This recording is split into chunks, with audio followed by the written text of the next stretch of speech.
Hey. How's it going, Mr. Kaufman? Oh, I did it again. I forgot to turn my light on here. It's a little dark. Oh, you got it. Yeah, so I can never get my my lighting set up correctly either. So I got this big window behind me. There we go. All right. I'm good, man, to answer your question. How about yourself? Not too bad. Friday Fun Day has rolled around once again, man. It, I don't know. We are halfway through January. It seems like it was just Christmas. Actually, I think it seems like just last week it was Thanksgiving, actually. And now we're halfway through January 2025. So yeah. Well, we each hit 50 this past year, and so from this point on, it just say it ain't so. It's just a big blur. So, yeah. No, I feel pretty good for being 50 though. Just I do too. Physically speaking, other than maybe my hip gets me into trouble every once in a while, but other than that, it's not too bad. No complaint. By the way, that's the most geriatric thing you could have said. My hip's giving me a little trouble. It's I actually had it looked at one time too. It's not a physical. It's not like a structural hip joint issue. It's something to do with the envelope that goes over the hip socket, like clicks. There's like, I don't know.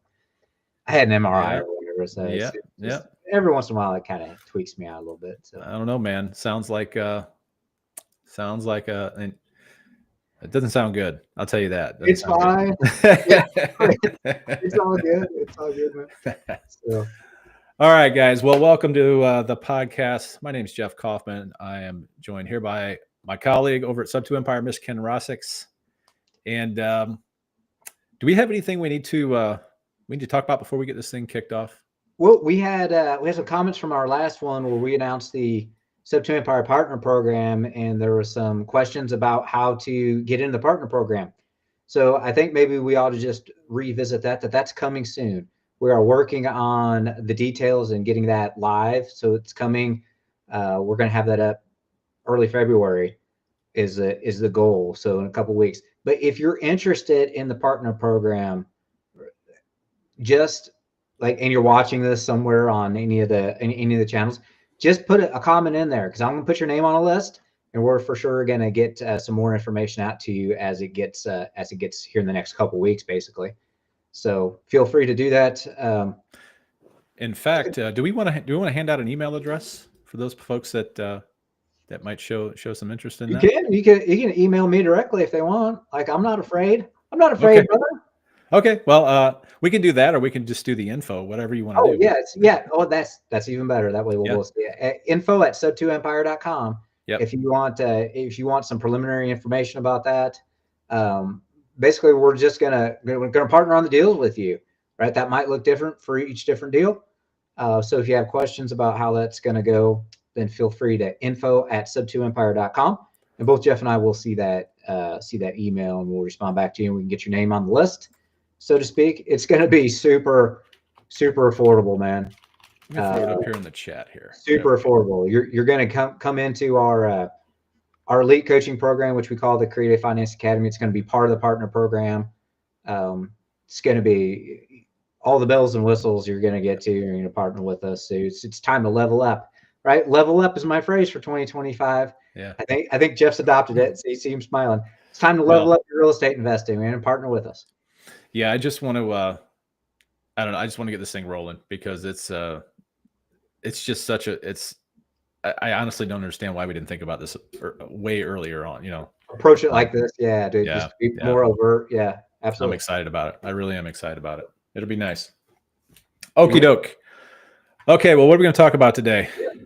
Well, on the topic today, we are going to talk about the old contract for deed. Contract for deed on the list today, Mr. Kaufman. Otherwise known as? Well, geez, agreement for deed, the land contract, Bond for deed. all those, yeah, bond for deed. Yes, in Illinois, it's bond for deed. Yep. All those things means the same thing. So, Yep. All right, let me get rid of this. How do I get rid of this over? There we go. All right, perfect. So I think what we'll do is, by the way, the reason we're talking about this is I've had someone. Now I don't know if he watches this podcast or not, but he's a good dude. I like him a lot. I'm not going to name names, but he's reached out to me the past couple of days, and he did a couple of months ago as well. But it seems like there's this, and it's not just him. It just seems like there's this misunderstanding / misconception about contract for deed, and it just seems like there's a little bit of fear involved with actually doing this. So what I really want to do is, first of all, let's explain what it is. Yep. And then let's talk about, we're actually going to bring up the one that we use and the one that we, that all of our students use. And I gotta stop that. I gotta stop calling them students. They're going to be, they're partners. Partners. Yep.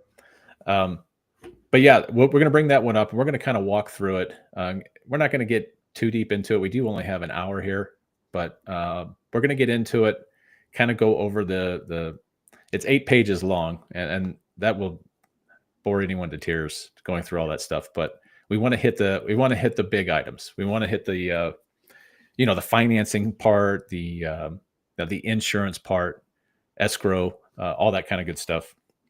So if you want to bring that up, I will just kind of explain what contract for deed is. Right ahead while I'm sharing the screen. So contract for deed is nothing more. If you think of this, if you think of like a note, right? Like you think of, I'm going to go ahead and let me do this. See, there we go. Oh, there you go.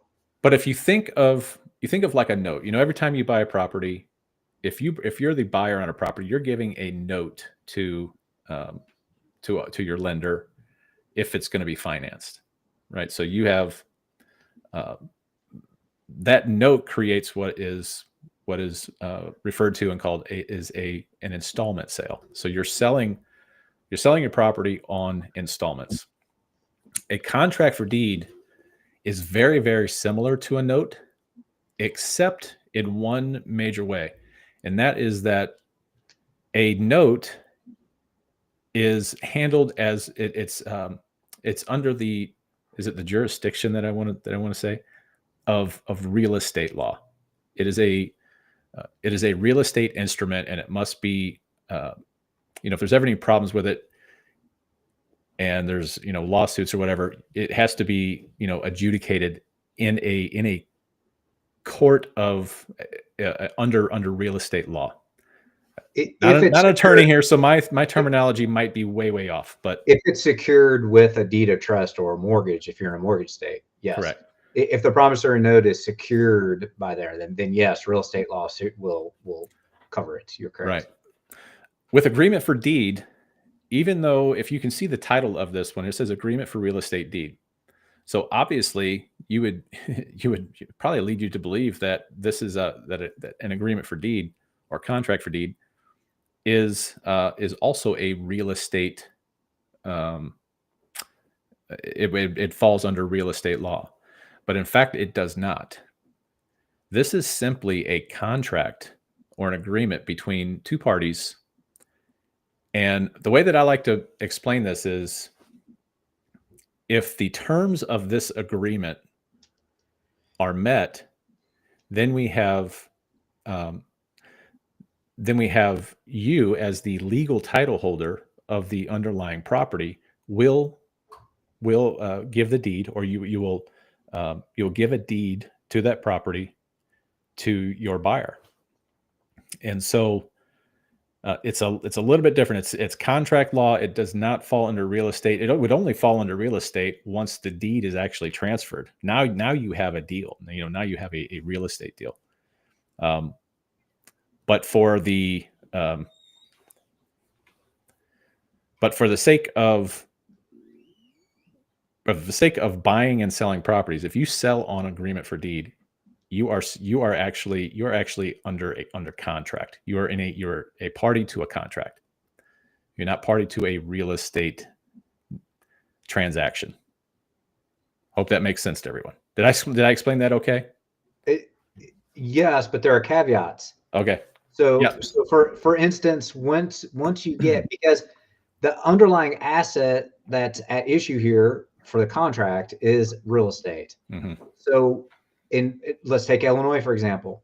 So once you have 20% equity in the property, you've purchased 20% of the property, right? You're 20% in, then it does actually switch, at least in the state of Illinois, to real estate, right? That's true. Because that would then be a foreclosure action, not an eviction action. Because what you're really saying there is, okay, if something happens, how do I get the person out of the property and get the property back?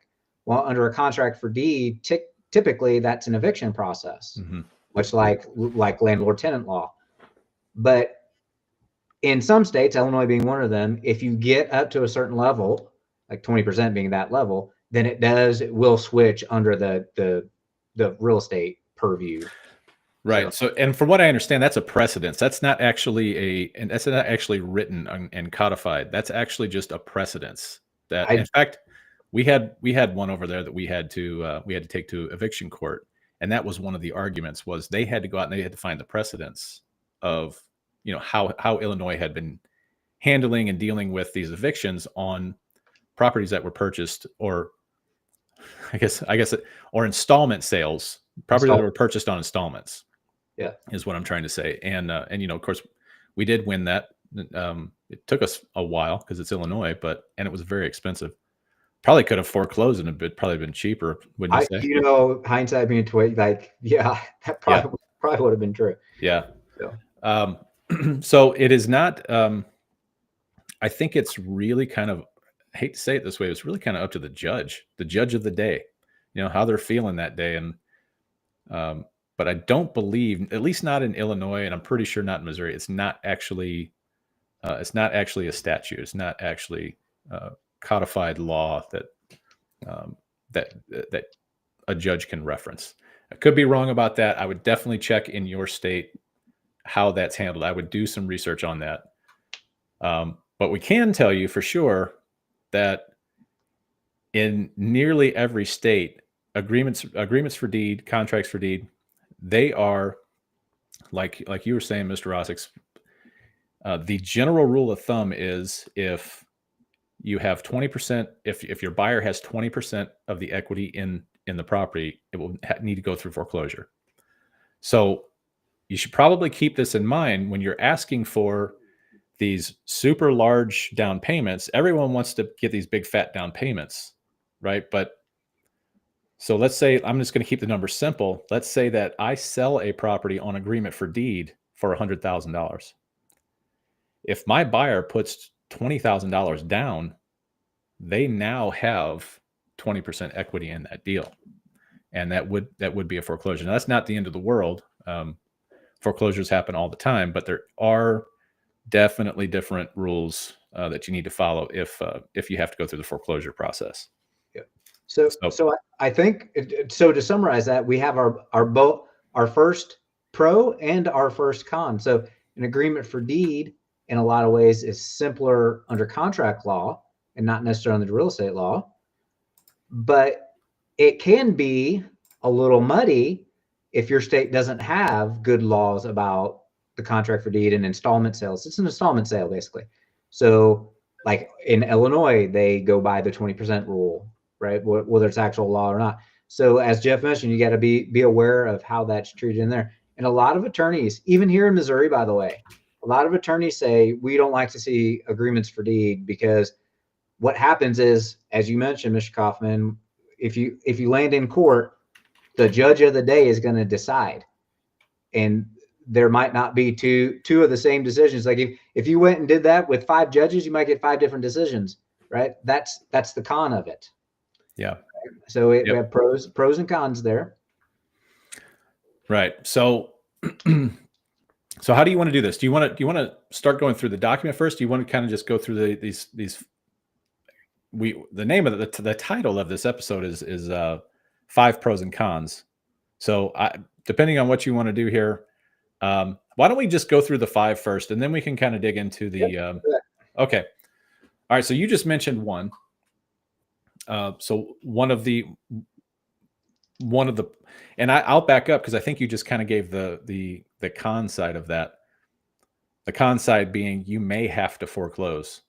Yes. The pro side to that, though, is that you retain legal title. Yep.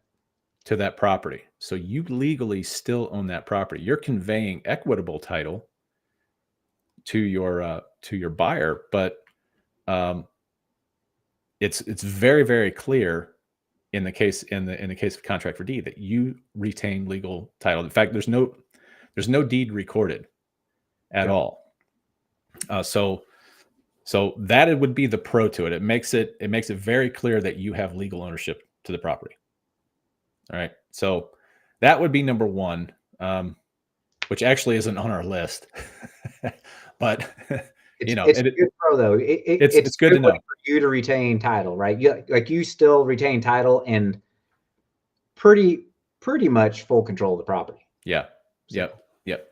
Full legal control anyway. Yes. Now your buyer can still, they have equitable ownership, which means they can, they can add an addition onto the property. They can fix it up. They can make any changes. Of course, if it complies with your agreement, which ours is pretty liberal when it comes to that. So yeah. Number one, you retain legal title. Let's just keep it at that. The second one here, this is the reason. The second one is the sole reason that I got into doing these. And that is steady cash flow without the landlord responsibilities. Yep. I don't know a soul alive that absolutely is in love with being a landlord. How about you? I mean, I don't. Not I, said the fly. No. Yeah. And so for me, it was like, and one of the things that I've talked about this many times, but one of the things that the gurus don't tell you is, because everyone goes to the the big real estate conferences and everything, and it's basic math. They'll say, go out and buy a property, rent it, and in the case of the BRRRR strategy or something like that, you buy it, you rehab it, you rent it, you refinance, repeat, right? That's the whole BRRRR strategy. But that makes that property a rental for you.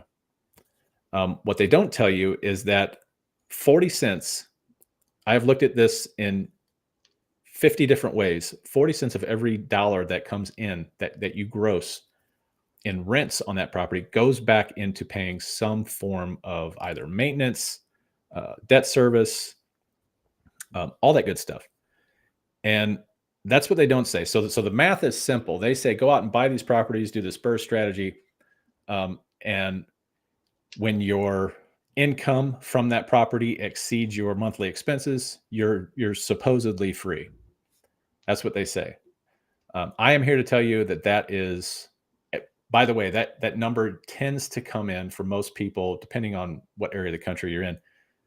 That number comes in to be around 10 to 15 properties before you are quote free for a lot of people, especially here in these flyover states in the Midwest. I am telling you that is not true. It's just not true. No, it's not. And so it took me a long time to figure that out. It took me a lot of heartache and many weekends fixing toilets, to figure that out. And so this is really what propelled me into the seller finance thing. I just did not have the reliable cash flow that I needed to actually quit my job and be comfortable. So now the cool thing about this is, about the seller finance model that we use, is that we get to, you've heard us say it before, but we get to kind of build our own little economy inside each deal. So we get to kind of predetermine the cash flow in each one of our deals. And so once that cash flow is set and we sell on seller financing, that amount of capital comes in every month. There's no other expenses to you. Right. And so what that does is it allows you to get those 10 or 15 properties and actually have reliable income instead of having this up and down constant battle, wondering month to month whether you're going to make it that month or not. And so that's what really, really attracted this whole model to me.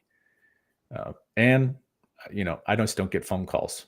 I don't get phone calls anymore. So it's fantastic. But steady cash flow is the key terms that I want to focus on there, especially for you new folks out there. Steady cash flow will get you out of your job.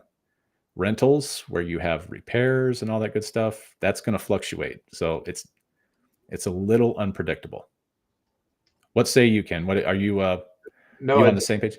Yeah, I totally agree with that. So to reset that, just to make this clear too, using a contract for deed is how we recommend we finance it. We sell this on property. So we get a property on seller financing or subject to or whatever. And then on the backside, when we get the buyer, we're going to call them buyers, not tenants. When we get the buyer in there, right, we a lot of times do an agreement for deed. Sometimes we'll do right mortgage, right? That's a whole separate issue, but we do the agreement for deed on selling on the backside. Thank you for bringing that back around, by the way. I get off on a tangent. Yeah. So sometimes, I think sometimes I get like you do too. It's like, okay, well, we assume anybody that's watching this or watching the replay are like, well, they know what we're talking about. No, sometimes they do, sometimes they don't. So I just like to reset that there. But this is the strategy to put that end buyer in place. We acquire the property creatively, and then this is the creative disposition, the agreement for deed, a lot of times, or rat mortgage or whatever that looks like. But that's our selling, our disposition strategy. And as Jeff mentioned, it's beautiful because you've eliminated that 40%, that 40 cents of every dollar that goes to the rental properties. And Jeff's right. It's pretty much right. Maybe you can get it to 38 cents. Maybe you're really good and you got a great management company and it's 35 cents or whatever. But I mean, you're not giving away, but you have to put that back and aside. And so it takes more than 15 or 20 properties to replace your monthly income when you're taking 40% off the top. It takes discipline to actually hold that back, which quite honestly is something that I didn't have when I'm trying to quit my job and I'm trying to, make all this happen. It's very hard it was hard for me to not dip into those savings that I needed to hold back for all of those expenses. So what you're saying is to level up from being a landlord to a seller financer. So really what you're doing is you're creating an agreement for deed and you're embedding, going back to your note situation, you're not creating a separate promissory note, but you're embedding the financing terms. I'm just going to say note. You're gonna embed the note into the agreement for deed, right? That's what you're doing there. So. Yep. All right. Well, this is number 3 now. You got it. We've got our Jesse's. Seller financing. Contract for deed is attractive. Seller financing on contract for deed is attractive to buyers with limited financing options. So while this is more of a benefit of seller financing. Again, we're going to go back. The way that you're going to convey that seller financing is through the contract for deed, but it's very attractive to buyers with limited financing options. I mean, you got to think about. I think the numbers, if I'm not mistaken, I haven't looked in a long time, or I haven't really consulted with anyone in a while. But the last time that I went out and searched for this information, there was something like 40% of every potential borrower could not get a loan on a home, which is maybe even higher than that at this point. But yeah, 40%, and for whatever reason they could have, bad credit or they could have no credit. I've run into that quite a bit. In fact, I just sold a house on seller financing about 2 months ago. This woman had zero credit. Like she didn't have she just didn't have the credit to be able to go out and borrow from a conventional lender. She's now building it with me. So that's awesome. But you just run into all kinds of self-employed folks, people who have maybe seasonal businesses where, like I built that lawn care business. That business runs March through November. Well, what about November, December, January, February? So you have all kinds of those issues. And so by offering seller financing, you're giving someone the opportunity to own a home that they would otherwise not be able to. Otherwise, they'd just be renters, and some people prefer to rent, but they're not building equity when they're renting. And so it can be very, very attractive to them. All right. You got anything you want to add to that? No, it's exactly right. I think the number's probably more than 40%. I want to say only 40% can qualify for. What? I think you're right. I think that's for traditional lending. Yep. I think you're right. You're right. There's so many people, and a lot of people have actually very solid cash flow, like small business owners have very solid cash flow. They just don't have any assets. You know what I mean? Not necessarily. So yeah, there's all kinds of reasons people might want to do that. What about people that get divorced, right? So they probably have some kind of credit issues there. If it was a nasty divorce and all that stuff too, but they have the monthly income that can support that. There's all kinds of things like you said. But yeah, that's why it's so great, because it's a very large market of these people that want to own their own home and not continue to rent. That's for sure. You just kind of gave away a little gold nugget, and I don't think you realized it. No, I did not realize. You guys are looking for buyers, hitting that divorce list. Normally the divorce list, we send out, we market to the divorce list through various means, direct mail, whatever it is, cold calling. But we're looking for sellers. A lot of people don't realize when someone gets divorced, there's someone that is homeless basically at that point, potentially. And so sending out mail to or to the divorce list, it's actually a very, very good source of finding buyers. Those people are qualified. They just, they're in a little bit of a pickle at that point. So number 4, tax advantages through installment sales. Yes. So when you sell a property on agreement for deed, I'm confused on which I should say, contract for deed or agreement for deed. I like agreement for deed. So I'm just that's our title. So agreement. Yeah, agreement for deed. Sure. So when you sell on agreement for deed, there are certain tax benefits that you receive. If you just think of a scenario where you went out and you bought a house, you fixed that house up and you flipped it and you sold it, fee simple, you sold it to a owner occupant buyer. Well, I hate to tell you this, but that business model, while it's fun, I love it. I do it. I mean, we're doing one right now. I love it. You will pay the highest tax rate that you can possibly pay. Well, I guess that depends upon how you actually file at the end of the year.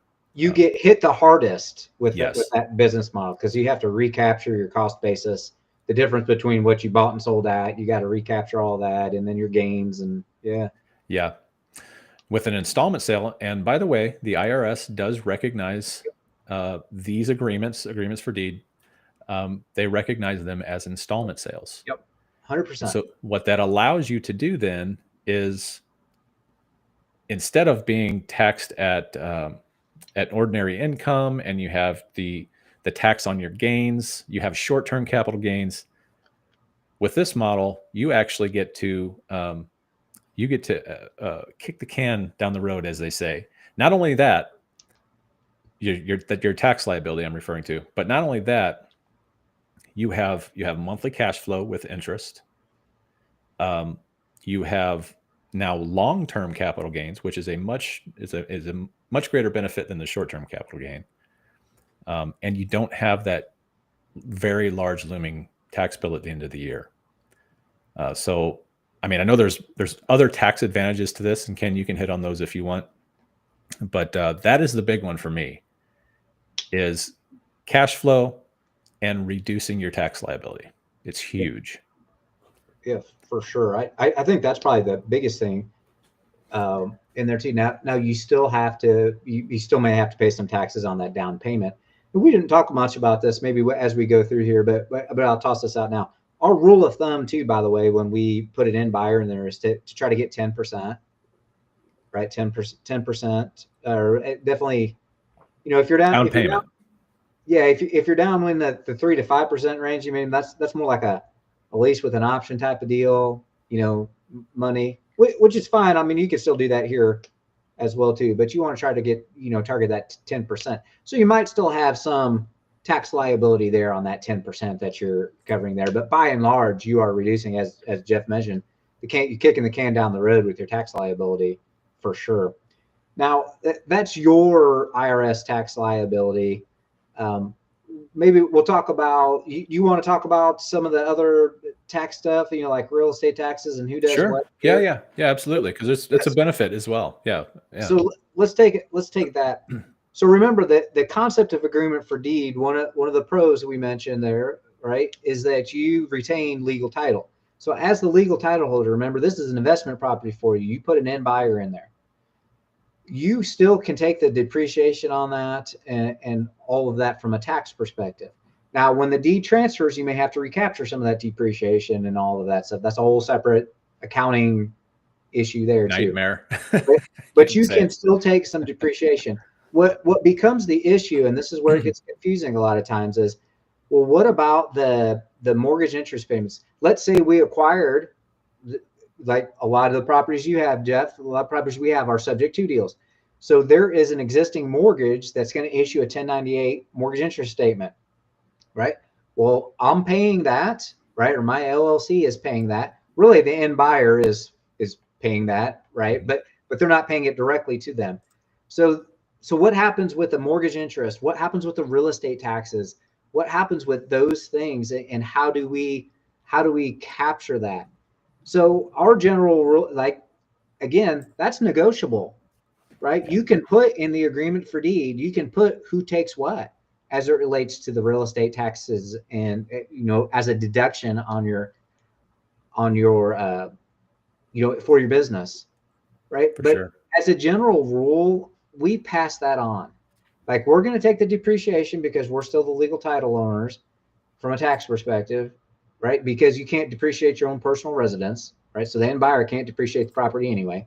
So we're going to pass that on though. So we're going to issue that end buyer a 1099, our own 1098, our own 1098 mortgage interest statement that they can use for their tax purposes, right? The real estate taxes are going to be escrowed. Like, when we set this payment up, we're going to make sure it's escrowed, right? So the taxes and insurance are collected as part of the money. So they can then deduct that however they see fit, and we're not going to take that. Okay. So that's our general rule of thumb. Now, you can, if you want, you can negotiate things differently if that's what you want to do in there. But as a general rule, we just pass that on, especially the real estate taxes and the mortgage interest. We pass that on for a benefit of the buyer. Right. If that makes sense. Yeah. And I want to thank you again for I did not, for the longest time, I just did not realize that.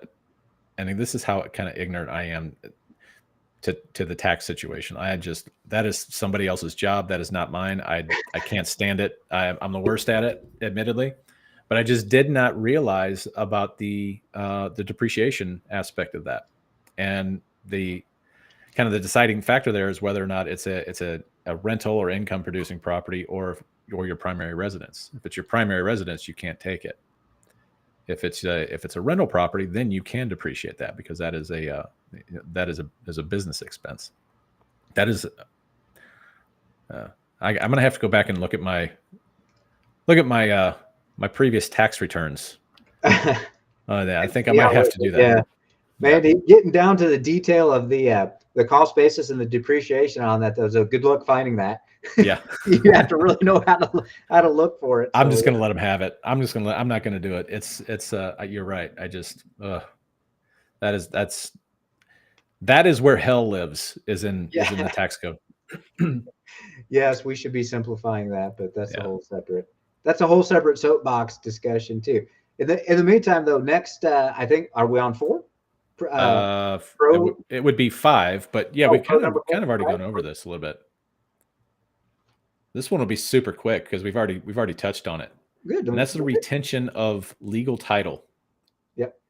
So you retain legal title until the terms of that agreement have been met.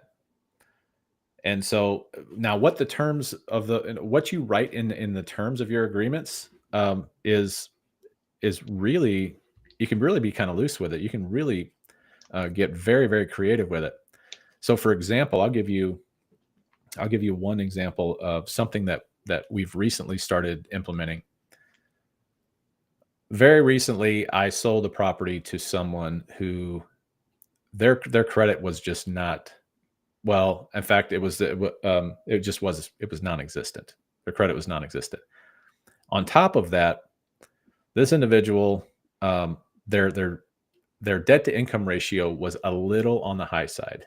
So, I mean, it was right there on that teetering on that tipping point where, if I'm underwriting a potential buyer, I would like to see a little more margin in that debt to income ratio.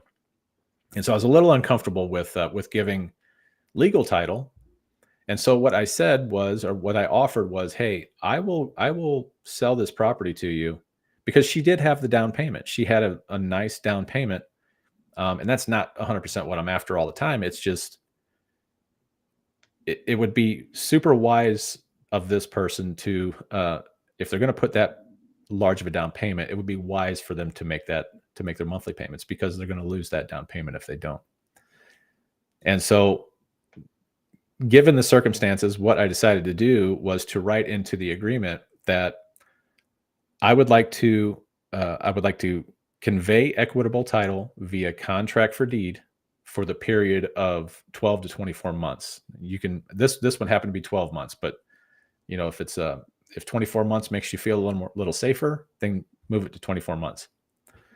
So what I said was, I will convey this property to you for 12 months. If you make every single payment on time for 12 months, I will then convey legal title to you, which means I would give them the deed, and they would have legal title. That's a totally different podcast, by the way. Yeah, the wrap mortgage. Yeah. But it is something that you can get super creative with. I mean, if it's a matter of making a solid sale or not, then I just chose to be flexible and allow that for happen. And it absolutely fit the bill in this situation. So I'm super happy with it. I will still follow through with it. I will tell you, I don't know that it'll actually happen. It's only been 4 or 5 months now on this particular one I'm talking about. So we shall see. But she's made her payments on time, and if she happens to do that, I will convert. I will nullify, or however you want to however you want to say that. I will cancel that contract, that agreement for deed, and I'll give her legal title in the form of a wrap. So, but it is a retaining legal title is a massive benefit, and it's extremely, in the world of seller finance, it is the safest way for you to go, for sure. It's a very underutilized thing. I think people get scared for user agreement for deed. Like I said, a lot of attorneys will say, hey, don't use that, because we don't know what'll happen in court if it comes to court. Okay, how many times have you had to go to court over it? I mean, okay, in a worst case scenario, that's probably true, but man, you got to vet your people. If you vet your end buyers appropriately, the likelihood you're going to go to court over it's probably pretty slim. Yeah, and there is risk in every single real estate deal that you do. I don't care. I mean, there's massive risk. The idea here is, with agreement for deed, the idea is to minimize that risk as much as possible. Yeah. Yeah, you're more likely to be sued by your straight tenant in your rental property than you are by your end buyer under an agreement for deed, by the way. Yeah. So the likelihood there is much higher. All right. So I think you said we've hit all 5. Yep. Benefits, pros. All right. You want to dive into and just say we've had the our template here sitting up there for a while. You just want to go through that a little bit? Yeah, let's do it. All right. So as you can see, just to come full circle back, that this is our when we say our students, which are our partners by and large too. Like we partnered with quite a few of them actually as we go in there. With our partners there, this is what we suggest. So when you come in and you get into the Creative Finance Academy, this is what we suggest as your thing. You can either do this or you can do a straight wrap, but we suggest doing this for all the reasons we just mentioned, right? Retaining legal title, you get some tax benefits, it's an installment sale, the whole 9 yards. Okay. So that's what we're looking at here. Here's our standard template document. Obviously you're going to put the parties in here, right? And obviously you want this to be your LLC. You can actually or your trust, right? I would say your trust or your LLC. The trust can enter into. Remember, a trust is its own entity. It doesn't have to have a tax ID number to be a legitimate entity. And the entity can enter into this agreement, right? Or the trustee of the entity can bind the trust into this agreement too. So you can put your trust here, you can put your LLC, whatever, however you're taking title of the property. We highly advise that being a trust too, by the way, because now you're decreasing the likelihood of going to court over this, right? Now you're taking the risk down, right? All this risk mitigation stuff. So that's I want to add something in there as well. Yeah. The as far as taking, so I do these in trusts all the time. And an agreement for deed can be serviced just like a note can be serviced. And so that's what we do. We have these serviced through a third-party servicing company, and a good third-party servicing company will understand the inner workings of a trust. And so if you could scroll back up a little bit, Ken. Yep. Sorry. If you go back up where you're going to insert the name of your trust there, as long as the name of the trust matches who the legal title holder is in public record, you should have no problem whatsoever having this serviced by a note servicing company. 100%. Yeah. And it works out really, really well. I mean, I'm sold on it. So, then if we drop down, we've got basically legal descriptions. Now the legal description you're going to want to have, you're going to want it to be, we can all go to the county assessor's website, and it gives you generally speaking, in most places, it gives you like a little brief legal description. You want to put the full legal description in there. Just do it. Just go out and there's several companies out there that you can go out. Here in the Midwest, we have Fiddler Tapestry, where we can go in, we can pull the warranty deed, we can get the legal description, or you can talk to your title company and they'll get it for you. Well, and you should already have this. Remember, this is our disposition strategy. Right. So when we acquired the property, we should already have that information that we can just copy and paste in there too. But yes, you want the full legal description. It's on plat book 6791 on page blah blah blah, like the full legal description, not lot 42 of Hidden Valley Resort. Right. I mean, that's probably okay theoretically, but you want to go ahead and put the full legal description in there. Or if you don't want it here, you put it as an addendum, whatever it looks like for you. Right. So now here's the money part, Mr. Kaufman, the money part. So you're going to agree upon the purchase price. And remember, when you're seller financing this is a seller finance tool. So you're going to get a premium when you do that, right? So the premium, if you could sell the property for $150,000, then if you're gonna offer the financing, like maybe you sell it at 160 or 165 as the purchase price, right? You're going to get a premium for providing the financing to the people. Okay. Yep.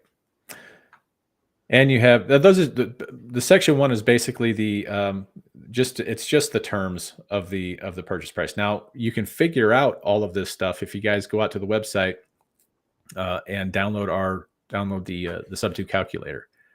I've said before, the Subject 2 calculator that we offer out on sub2empire.com. Yes, it was designed for Subject 2, but you can absolutely throw in your own. If you have financing maybe from a bank and you're then going to sell on seller finance, you can just take the terms from your bank, plug them into that calculator, and you can figure all of this stuff out. But If it is not in here, if it is not written correctly in here, then it doesn't exist. It's like any other contract. So you must get this correct. You must get this right. It's not big and scary or anything. You're just figuring out the terms of the deal. All right. And you have to have the numbers have to be right. All right. So, and I would highly recommend too. You can see that it's just a section in here about, okay, what's it going to look like? In other words, what are your monthly payments going to be? All that. So you can just see, we just kind of put it in here. In practice though, what typically happens is we spend a little more detail on that, and we put it as an addendum. Like, here are the specific terms. Here's the monthly payment. Here's the principal. Here's the principal. Here's the interest. Here's the monthly payment. Here's the escrow. Yep. All that stuff too. Now, we don't put that kind of detail in item B there, right? But that's what you want to put in there. At least that's me. Like, I want to put that kind of detail in there, especially if you already have a note on it that's escrowed, right? So it's a sub 2 deal. So you already have a note on it that's escrowed. You already know what that escrow payment is. So you pass that on here. So you want to put that kind of detail in there so there's no misunderstandings, right? There's no misunderstandings with what's going to happen. You want to put late fees, all that sort of thing in here as well. That's a really good idea to have. It's just like a summary. As I was explaining to you earlier, that I have caught myself going in here, and just going in and maybe working with the note servicer and making sure that everything's correct. I found it a little bit. I know where the stuff's at in here, but I would like to have a summary of what basically a summary of what the financing looks like, what the escrow looks like, and the total amount due every month, all that good stuff. So it's a good idea to have an addendum. I think that's something I might implement here very, very soon. Yeah, actually, yes. I was just going to say, in the next version of our updates to our templates, I'll probably shift it to that, and then just have the different things to kind of fill in, right? The terms, the late fees, all that sort of thing. All right, taxes and assessments. We actually kind of we kind of talked about that. This is the real estate taxes, HOA, all that sort of thing, and it's going to be passed on as part of the escrow, and so you want to itemize that in here. Yeah, a couple different things you can do here on with taxes and assessments is you can either what a lot of people do is if at closing, a lot of people would just have the buyer fund an escrow account with the current year's tax amount plus 10%. That's pretty standard, and it's actually written in here. I think if you go down to that second paragraph there in within paragraph 2, right here, plus 10%. You'll see that that's in it. Yeah, and they can do that monthly. They can do that yearly. You can get really flexible and creative with it. What I actually like to do with this is I don't actually charge. I don't make anything on escrow or on taxes and insurance or anything like that, or HOA fees. But I do still, since I'm a legal title holder, I still get those bills. So what I do is I work with my note servicer, and I just say, hey, I just want you to collect the escrow and all of the escrow fees within the monthly payment that you bill to my buyer. And so it's taken care of kind of automatically. And then I was just telling you the note servicer that I'm using right now, they were actually really proactive. They actually caught a mistake that I made on what we were collecting from our buyer. And they called me and they said, hey, you're missing out on about $100 a month. You're about $100 a month short. And really, I just pass those fees in the form of the monthly payment onto my buyer. And you can totally do that. Everything is still really well organized in the statements and everything. So a couple different ways you can do the escrow stuff. Yep. And we recommend, especially if it's a sub 2 property that you acquired it, so there's an underlying mortgage, we definitely want to do this through a loan servicing company. That way everybody gets paid properly.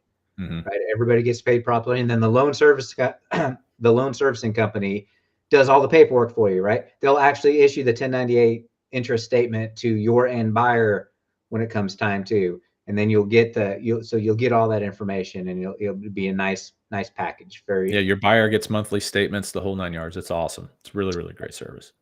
Conveyance of ownership, we already said that it doesn't happen until the agreement for deed is fulfilled. In other words, the final payment's made. That's right? right. Equitable title until that, and then legal title when the agreement for deed is fulfilled. Correct. And then once it is fulfilled, we right, as the seller, we are going to make sure that the title's clear. Yep. Right. There can't be any clouds or encumbrances on the title, which we should already know, by the way, because we bought it.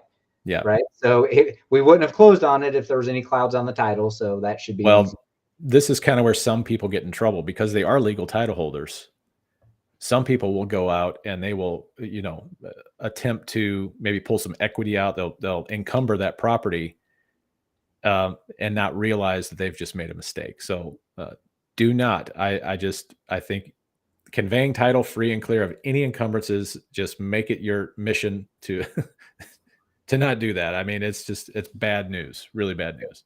For sure. You want to go damage to the property. If something happens to the property, right, it burns down, gets hit by lightning and burns down, all that stuff too. So it's just standard. It's kind of just the standard stuff in here. What's going to happen? Obviously there's going to be an insurance claim. All right. So that's another thing you have to make sure you have set up properly here is an insurance, because they need to have interest. They're going to have insurance on the property as well. If it's a subject to deal, right, you have to have the insurance policy set up a certain way, right? That's a whole separate podcast, maybe all the insurance nuances, depending on how the deal is set up and all of that stuff too. But those are the clauses. If something happens to the property, what happens? Yep. I got the insurance claim. So if it's condemned, what happens? And so here's prepayment. We typically don't, as a rule of thumb, we typically don't do any kind of prepayment penalties or anything like that. You certainly can if you want. Like if you want to make sure you guarantee your cash flow for 3 years, you can put prepayment penalties in there if that's what you want. If that's what you want. That's usually the only case, the only scenario that I've ever done is if maybe I've got into a deal that is I don't know, I hate to say this, but maybe a little marginal, like it's not the very best deal. And I knew that if my buyer went out and refinanced it, which we allow them to refinance really at any time, we don't have any restrictions on that. However, if they refinanced it the month after they bought it, well, guess what? We've not really made any money on our investment. So in those situations where we have kind of lower margins between our purchase price and our sale price, I want to be able to cash flow that property and earn that monthly cash flow. And I'm happy with accumulating my earnings through cash flow versus the big sale. But I need to know that, that I'm gonna achieve a certain amount of total cash in. And so that would be the only time that I would ever use a prepayment penalty. And I think I've got one out right now that is I think it's a 5-year prepayment penalty. That's a graduated 5, 4, 3, 2, 1%. Like, the first year, if they try to refinance, it's going to be 5%. Second year, if they want to refinance, it's going to be a 4% penalty. So anyway, that's just that's the way I do it, and it works out really, really well. You can put that. So here's an option to call that we have embedded into our agreement too. In other words, you have a due date, an expiration date that you can put in here on your agreement for deed. Like you don't have to put an option to call. Like you can let that go out too. But typically you want to, like, maybe you want to make sure you get paid off in 5 years, 7 years, 10 years, right? It's like it would be kind of akin to a balloon, right? Yep. But we don't call it a balloon, right? We call it the option to call. In other words, they have to make good on getting you fully paid in a certain amount of time. Hey, I want to add one more thing. I'm sorry. Can you go back up to number 8 just real quick? It just crossed my mind.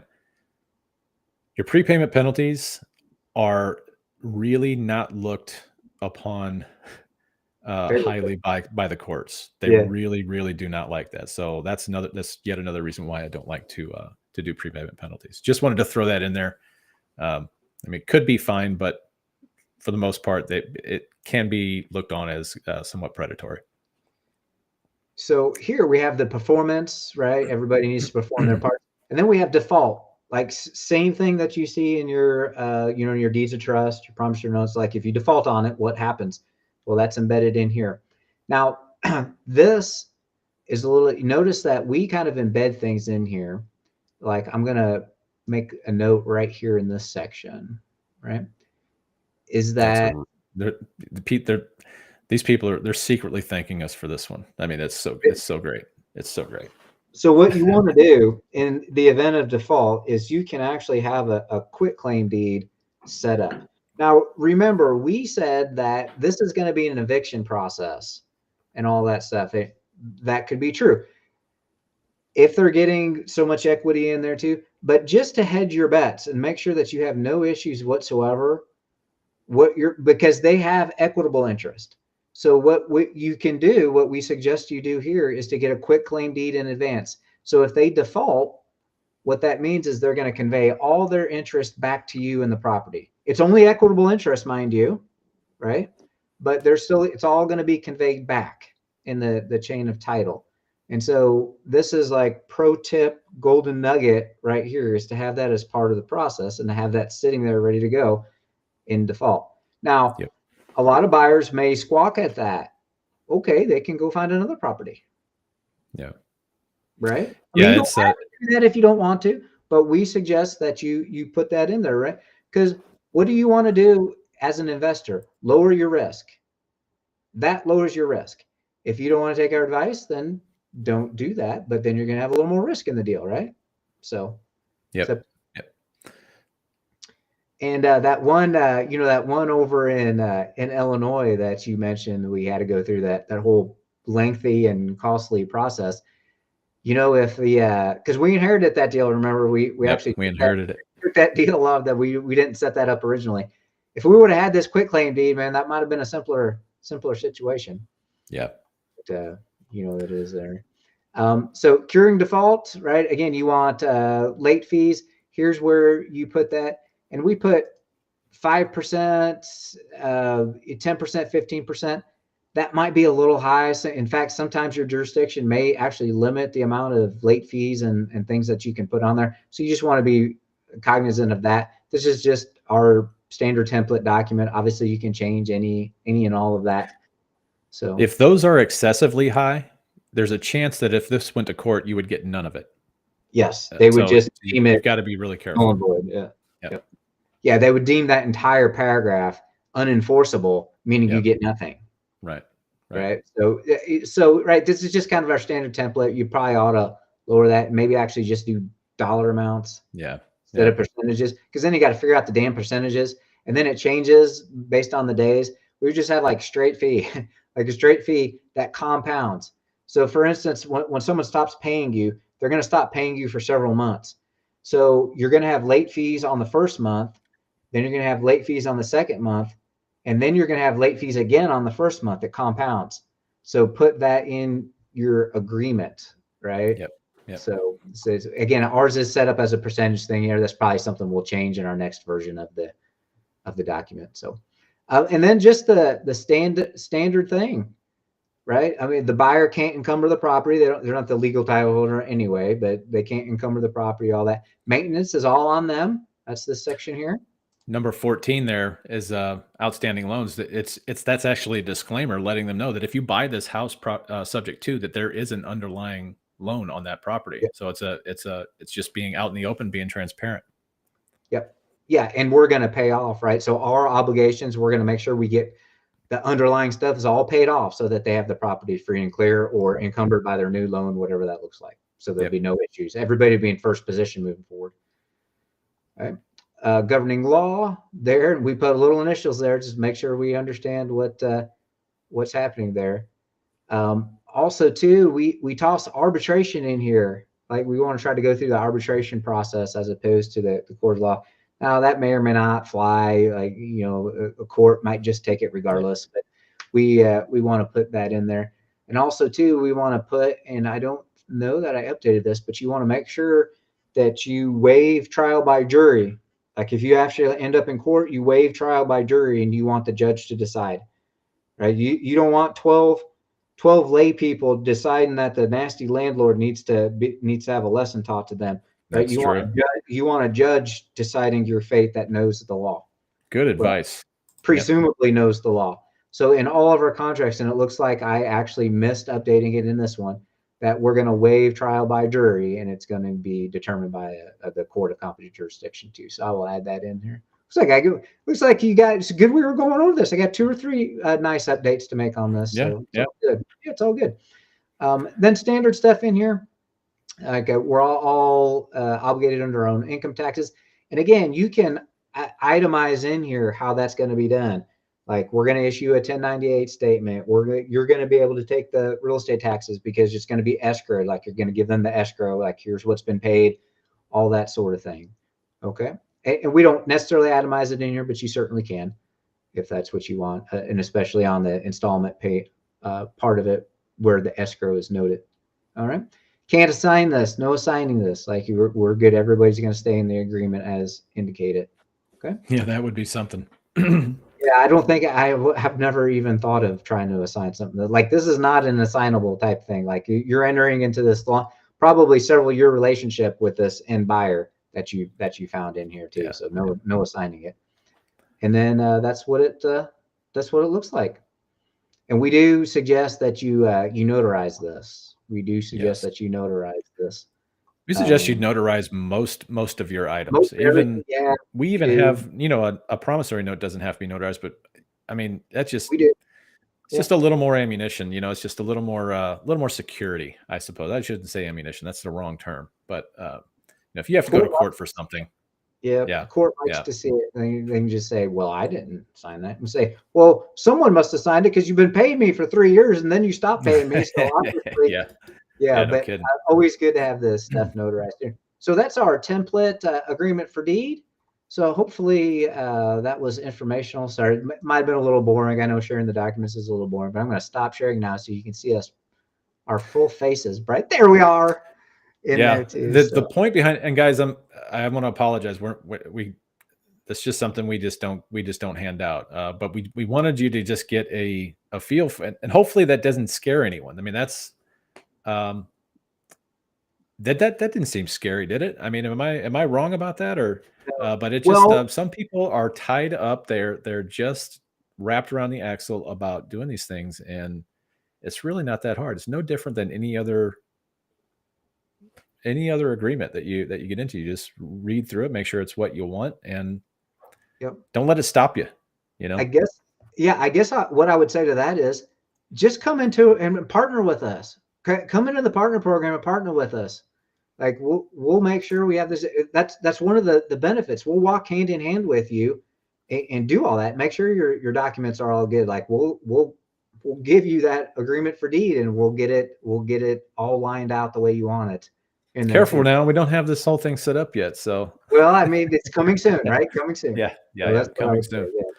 What else do I want to say about this? I love this model. I really, really just love it. And for those of you I'm speaking to you for this particular set of folks now. If you are in a W-2, if you're watching this and you want to get out of that W-2, I am telling you right now, hands down, this model of buying properties, however you finance these properties, hands down, selling properties on seller financing is the absolute fastest way, 100%, to get to the cash flow that you need to be able to get out of your W-2. It is 100% the fastest way.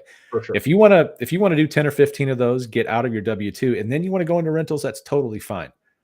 But you have to build cash flow in order to be able to get out of that, that 1099 or that W-2 that you're working. And so that's where the freedom starts. That's where you start getting a clear vision what freedom looks like, is having these cash flowing properties so that at least financially you don't have to worry about a monthly a monthly shortfall, I guess is what I'm trying to say. So if you guys have any questions for us or anything like that, go ahead and throw some comments in down there. We do get those comments. We see them. We respond to them. Yep. Email us at info@sub2empire. That's right. That actually goes to both of us directly. So yeah. And again, be on the lookout for our partner program. It's coming up. We're working on it, and it will be ready here early February. Yep. So you got anything else, Ken? Nope. Other than that, have a great weekend, and we'll see you next week.